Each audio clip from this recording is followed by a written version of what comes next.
तक महफूज नहीं है वहाँ ऐसे इलाके भी हैं जहाँ पर आप जाते हैं और रात के 6 बजे के बाद अगर आप मर भी जाएं, कोई भी इमरजेंसी हो, आप अपने घर से बाहर नहीं निकल सकते। क्या इसको कॉलोनी नहीं कहते हैं? जहाँ पर आपसे आपकी जीने का हक, आपके रहने का हक, वो तमाम आपके बुनियादी हक, वो तमाम बुनियादी सहूलतें आपसे छीन ली जाती है और फिर कहते हैं कि बलूचिस्तान में कोई मसले नहीं है। और यही वजह है कि जब हम यहाँ पर आ रहे थे, पंजाब में जब हम आ रहे थे, इस्लामाबाद में हम जब आ रहे थे, तो रास्ता रोका गया। हम उन बलूचिस्तान में होने वाले जुल्म और जबर को बेनकाब करने के लिए आए थे। हम उन तकलीफों को, उन माओं की अजियतों को जिनको यहाँ पर ड्रामा कहा जाता है, उन आंसुओं को जिनको यहाँ पर ड्रामा कहा जाता है, नाटक कहा जाता है, हम वो दिखाने के लिए आए थे। कोई बंदूक हमारे हाथ में नहीं था, कोई हमारे हाथ में कोई बम बारूद नहीं थे। हमारे पास सिर्फ और सिर्फ हमारे लोगों की तस्वीरें थी।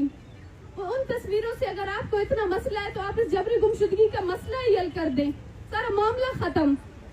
इस तरीके से क्यों आप तकलीफ में डाल रहे हैं? कुछ नहीं रह गया है इन माओं के पास, इन बच्चों के पास, इन बहनों के पास। एक आखिरी उम्मीद लेके एक दफा फिर यहाँ पर आए हैं, एक आखिरी उम्मीद लेके। खुदारा इनको मायूस ना करें, खुदारा इनको वापस मायूस होकर ना भेजें। एक दूसरी बात, हमारी आवाज को जो हर दफा रोकने की, खामोश करने की कोशिशें की जाती हैं। मैं अपनी बात आखिर में सिर्फ ये कहना चाहूंगी कि हमने हमेशा बोला है, आपने हमारे घर के मर्दों को गायब किया। आपको लगा कि शायद इनकी घर की औरतें अपने घरों से नहीं निकलेंगी, वो शायद आपसे सवाल नहीं करेंगी, लेकिन आज यहाँ पर जो खवातीन बैठी हैं वो ही लीड कर रही हैं, वो ही अपने मर्दों के मुकदमात लेकर इस्लामाबाद आई हैं। इस बात से आपको अंदाजा हो गया होगा कि आप गलत थे, लिहाजा अभी इस गलती को सुधारें। अभी इस गलती को सुधारने का वक्त है। आप आए, इनसे बात करें। ये वो खवातीन नहीं है जो अपने घरों से नहीं निकल सकती हैं, जो बात नहीं कर सकती, जो जुल्म सह सकती हैं, जो जबर सह सकती है। हम बोलने वाले लोग हैं, बलूचिस्तान से हमारा ताल्लुक है।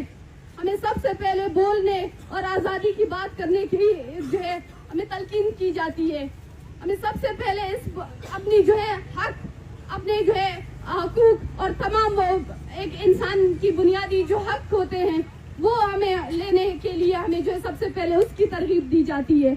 हम नहीं पीछे हट सकते। रियासत को इस बात को समझ लेना चाहिए कि हम खामोश नहीं होंगे और इस तरीके के हर बोल से, जिस तरीके से खामोश करने के, डराने धमकाने के तरीके यहाँ पर बार बार हमारे साथ आजमाए जाते हैं, बार बार वो तरीके अपनाए जाते हैं। अभी तक इस रियासत को समझ जाना चाहिए, 14 सालों से अगर हम अपनी जिंदगी सड़कों पर गुजार सकते हैं तो हम इससे मजीद बर्दाश्त कर सकते हैं, हम इससे मजीद लॉस कर सकते हैं। हमें अभी तक भी वो सकत है कि हम इससे मजीद ज्यादा हम सब्र करें, हम चीजों को फेस करें। अभी तक इस बात को समझ जाना चाहिए था, लेकिन रियासत अगर नहीं समझी है तो एक दफा फिर हम यहाँ से आए हैं और ये कहेंगे कि एक दफा हमें भेजा गया तो हम हर दफा आएंगे। आप हमें हर दफा मायूस करेंगे, हम हर दफा पुरुमीद होकर आएंगे। अब भले हमें इंसाफ ना दें, अब भले हमें मायूस करके भेजें, लेकिन हम पूरी दुनिया को ये जरूर बताएंगे कि बलूचिस्तान में क्या हो रहा है, बलूचिस्तान में हमारी माओं के साथ क्या हो रहा है, बलूचिस्तान में हमारे छोटे छोटे बच्चे हमसे छीन लिए जा रहे हैं, बलूचिस्तान में हम जैसे लोग अपने घरों में नहीं जा सकते, बलूचिस्तान में खौफ और आस का माहौल है, हर घर में लोग नफ्सियाती मरीज बन चुके हैं, बलूचिस्तान तो एक जंग में धकेला गया है। हम ये जरूर यहाँ पर आएंगे, जरूर यहाँ पर बताएंगे। इसके लिए आप जितनी चाहे FIR करें, जितनी चाहे लाठी चार्ज करें, जितनी चाहे आप जुल्म और जबर अपनी जारी रखें। हमने ये हमेशा से बोला है, हम ये हमेशा से बोलते रहेंगे। शुक्रिया।